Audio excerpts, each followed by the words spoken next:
Okay okay hi guys, welcome to my channel Jadugar Mishal. ఏంటి మళ్ళీ ఇలాంటి వీడియోస్ వస్తున్నాయి అనుకున్నారా? దాని వెనకాల ఒక కారణం ఉంది గైస్. అసలు ఏమైందంటే అది 3rd మే మార్నింగ్ ఎలాగలాగా నిద్రలో వచ్చిన తర్వాత నేను ఒక పని చేశాను. అదేంటంటే బ్రష్ చేసుకున్నాను. అదంతా ఏం కాదు గైస్, రాత్రంతా కష్టపడి పడుకున్నాను. ఉదయాన్నే రిలాక్సింగ్గా లేచి యాజ్ యూజువల్ బ్రష్ చేసుకొని దాని తర్వాత రెడీ అయ్యి అలా ఆడుకోవడానికి వెళ్ళాను. అప్పుడే నాకు ఒక థాట్ వచ్చింది గైస్. హాలిడేస్లో ఉన్న వాళ్ళకి ఏం థాట్స్ వస్తాయి గైస్? హాలిడేస్ గురించే కదా, అంటే హాలిడేస్లో వెళ్ళే ట్రిప్స్ గురించే కదా. అందుకే ఈసారి కూడా ఎక్కడికో ట్రిప్ ప్లాన్ చేయాలని ప్లాన్ చేశాం గైస్. ఈ ట్రిప్ అయితే నాకు చాలా సడన్గా జరిగింది గైస్. అంటే ఎంత సడన్గా జరిగింది, ఎంత సర్ప్రైజింగ్గా జరిగిందంటే ఈ ట్రిప్ గురించి నేను 1 month నుంచే ప్లాన్ చేసుకున్నాను. అలాగే ఈ ట్రిప్లో ఎంతసేపు అని కార్లో కూర్చుంటామని అలా బయటకు వచ్చి ఆ సన్ రైజ్ని ఆస్వాదిస్తూ 4 ఫోటోలు తీసుకొని మన ఫస్ట్ ప్లేస్కి అయితే వెళ్ళిపోయాం. అదే కాణిపాకం గుడి అంటే ఎవరికి తెలీదు.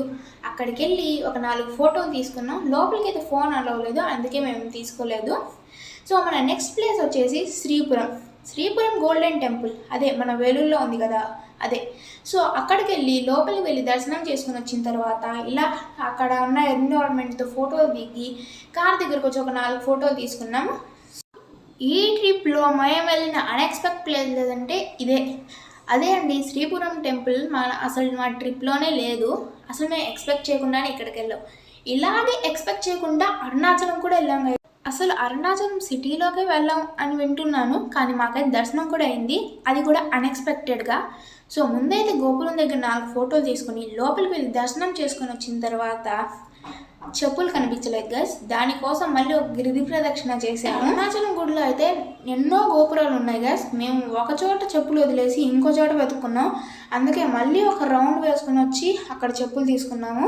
సో ఇంకెక్కడ ఆగకుండా డైరెక్ట్ పాండిచేరికి వెళ్ళిపోదాం అనుకున్నాం. క్లైమేట్ చూస్తే కూడా చాలా వైల్డ్గా రియాక్ట్ అవుతుంది. అంటే వర్షం పడేలా ఉందనేసరికి వర్షం పడిపోయింది. సో ఇంకా లేట్ చేయకుండా పాండిచేరిలో రూమ్ తీసేసుకున్నాము. సో ఇది మా devotional tip of first day my trip.